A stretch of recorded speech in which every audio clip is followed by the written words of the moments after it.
did we decide that the mind has more leverage over the body and not the integration of both? Like, when did we become so detached? I am so excited about this topic because for so long I've been hearing, just trust your body. Without your head, get into your body. I've been leading with that. I've been even teaching that. But the mechanics of why it's so necessary to be in tune with your body and be in tune with how you feel, I couldn't wrap my head around it. Not until I studied and I got further into the centers in human design. To be honest, more into the ajna and the head.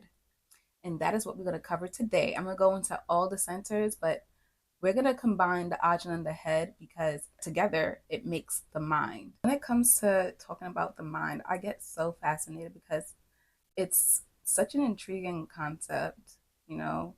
Like, I dug deep into like learning about the subconscious mind and learning about how there's like more percentage of us not knowing what we're doing, we're just subconsciously preach. Oh, let me fix this. Just subconsciously just moving off of habits and feelings that we have nurtured for years, and it's not only until you become conscious about it that you're able to, okay, change and shift. So yeah, I've always been intrigued by the mind, especially as somebody who tends to like, I would call myself, I'm gonna say former because we're working with our words here. I was an overanalyzer, like by bird, I'm like filled with ideas and concepts and feeling like each idea and inspiration had to be followed through. And if I don't follow them through, I failed. I'm a failure. I get hard on myself because I had the idea, and even if I initiated and I didn't like complete it, it always felt like this pressure, this sense of this guilt. This guilt. It's more of a guilt. Yeah. Um, you know how much pressure that is to like put on yourself to feel like you're obligated to do whatever comes to your mind, especially as someone with an open head. We're gonna go deeper into that. What it means when you have an open head center, an open or undefined head center. Yeah, let's say that undefined head center, where half majority of thoughts that's coming to you is basically being amplified by the people around you, by the environment that you're in. Imagine feeling like all those thoughts they have to be followed through when matter those thoughts are not even yours. You know what I'm trying to say? So that's when I started learning like, oh, really understanding the mechanics of this is so important because then you understand why you may be beating yourself up, why you may be feeling the pressure, because the head is definitely a pressure center. It sparks, it initiates. I'm kind of getting ahead of myself. I want to go in order. So hold on, we gotta backtrack. I used to like find ways to avoid thinking so much, like I did not like the fact that I had a busy mind, and it would make me feel overwhelmed, overstimulated. And I had to understand like my mind it's just doing what it is designed to do, you know? And it wasn't until I grasped that conscious and that awareness of how the mind works, that's when I'm like, oh, okay, I could like in the middle of me ruminating on something, I could stop myself because then I'm aware that I'm doing it and I understand why.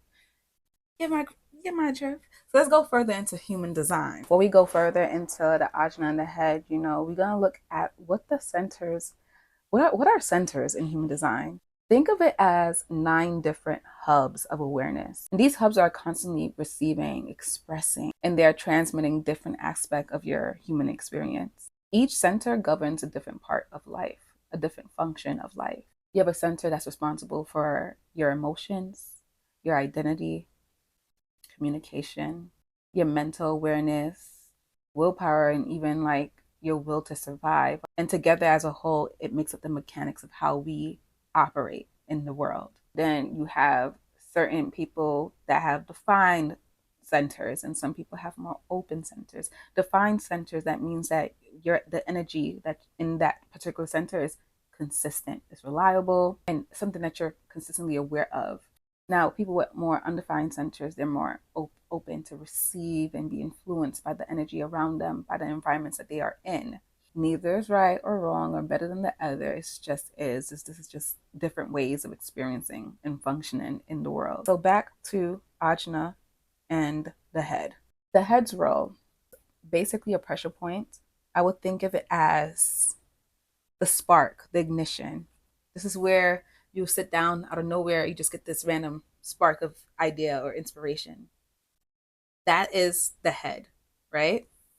That's where you're curious, you're questioning things, pondering even your own existence. Now, the ajna, which is right then directly underneath the head, right? If you look at the center chart, that is where you are processing, you are conceptualizing the ideas, the questions, the sparks that you are receiving from the head. You're trying to consistently make sense out of what you're receiving, right? This is kind of where we get kind of messed up, right? The head and the ajna, they're going to continue to function like that forever. They're going to continue doing their job. It's like you have a specific task at work and that's your role, you know, at a reliable job, yes, like normal jobs, that's you got that one role. That's going to be a role until the time that you leave, right? That is what these centers are going to be doing. We fuck up by trying to stay there. Like, for example, get an idea, a spark or whatever, right? That's the head. The ajna comes in and say, okay, that part of you is like, all right, how do I make this into reality, right? You're going to continue questioning because that's what the ajna's role is to do. It's continue finding ways, different loopholes. Now, the only way that that back and forth in your mind comes to an end is when you decide to allow life to show you. Simply allowing the way you feel along the way of the journey to show you, to reveal to you. Is it a expansion feeling, or is this like, I feel defeated, I feel like stuck, I feel blocked?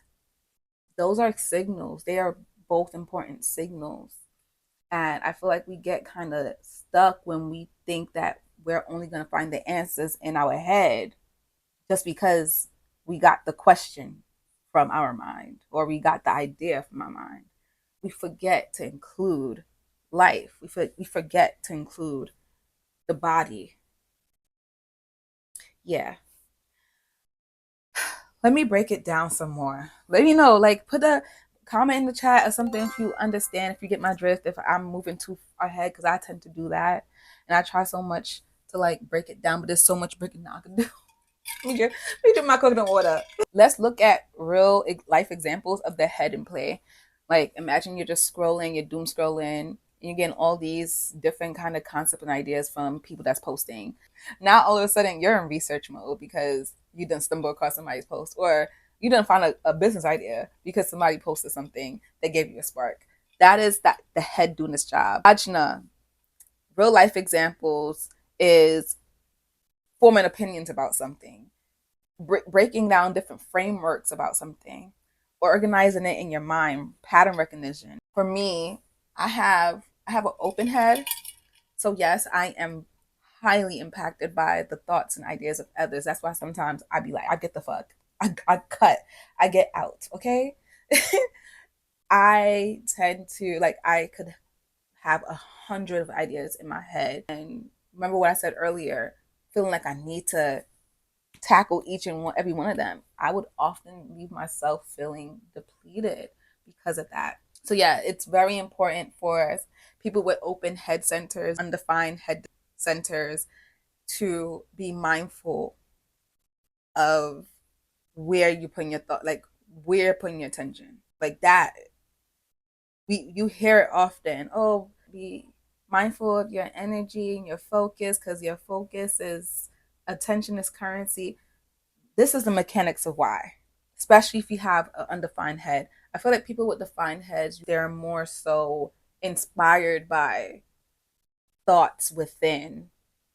They could always trust that whatever thought pops up is definitely located and inspired by themselves.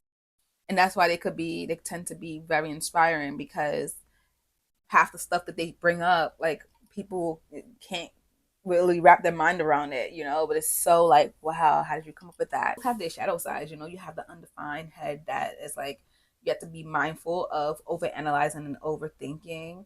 And with the defined heads, you gotta be mindful of thinking like, okay, everything needs to be solved. Like, just because, even if you have an inkling, like, not every idea that comes up is yours to take. So yeah, if you tend to find yourself overthinking and constantly just living in your head, it is worth a shot to look into your human design chart to see if you have open head, defined head, like, see what your centers are saying, and look at your ajnas too and see how they're working together.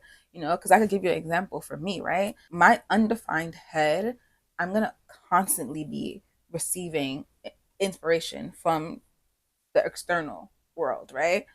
But my ajna is defined. As I'm constantly receiving information from any and everywhere, my ajna is going to be constantly getting to work on whatever grasps my attention.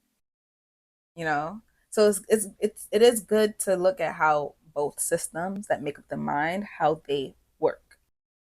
Man, getting deeper into this and studying this, like, it really basically took me through another awakening, because it hit me how hard I've been on myself for how long, for years, thinking that the way I was living, the way I was doing things, going about things was natural, was the right way, going based off of conditioning, going based off of societal norms, what people considered normal. The whole time I'm just like putting this pressure on myself that I didn't have to. All I need to do is allow life to show me whatever it wants to show me as inspiration, and then allow my feelings about whatever I'm grasping to lead me towards what I want to do next. Feel how good it feels in my body, or maybe the experience is, let me try something else. And so that is what I'm leading with. That's what I'm practicing. When I think about all of this, I had asked a question. I asked myself a question. I'm like, where did this come from? Like, yes, when we say societal norms, that, where did this, how, when did the disconnect come about? When did we decide that the mind has more leverage over the body and not the integration of both? Like, when did we become so detached from actually living that we are just penetrating on the systems, putting our focus on learning more, receiving more information, studying? It's all about the discipline, right? The productivity, the hustle, certainty. Hmm. We are obsessed with control and security. We find that if we just work hard enough, if we just put in the work, no matter what, at what cost, we'll get there. We feel like it's basically the only thing we can control. So we are obsessed. And that's why many of us get depressed when we don't know. That's why many of us pause when things get uncertain. We normalized living from mental pressure because we could control that. When life shows us some shit, when our bodies are giving us warnings through the lens of feeling, it's like that's beyond our control. It just is. I feel like, yeah, we have totally lost the plot. We prioritize certainty, we're prioritizing productivity, we're prioritizing constant output, getting ahead, measuring measuring. I'm laughing because this is me. I had to realize I was treating my life like a social media metric, like literally looking at past things that I've done, and then looking at the time it's been since then, and feeling like, fuck, right? Instead of looking at the things I've done and looking at the time between then and feeling like, wow, and I'm still doing this shit. That's something to be happy about. Why am I like, that hit me. That hit me hard. It was harsh. It was a harsh reality when I realized that. And I was like, nah, I don't want to live like that. That's not how I want to live. That's not how I want to. When I get to a point where I feel fulfilled in my career, I don't want to feel like I got it through that way of doing it. Like, I don't want that in my energy at all. That makes me want to cut it out. We have so much more trust in the mind and faith in the mind because anything else is full of uncertainty. So it's fear behind it. Like, you're using your mind to control an outcome. Because you think that the longer you stay in your mind, the more you could like mentally fix and be aware and be ahead, get ahead of the game. Life have a tendency of shocking us. My fear was that I may never live up to my fullest potential one day. Never becoming or living the visions that I've seen. And maybe I haven't lived in my mind to feel safer. But how insane is it to try to make certainty of a life that is going to be always unfolding? So, as I went further into the study, the question came to my mind. So, where do we receive the answers? And I talked about it briefly earlier. I said the body. I said life. You know,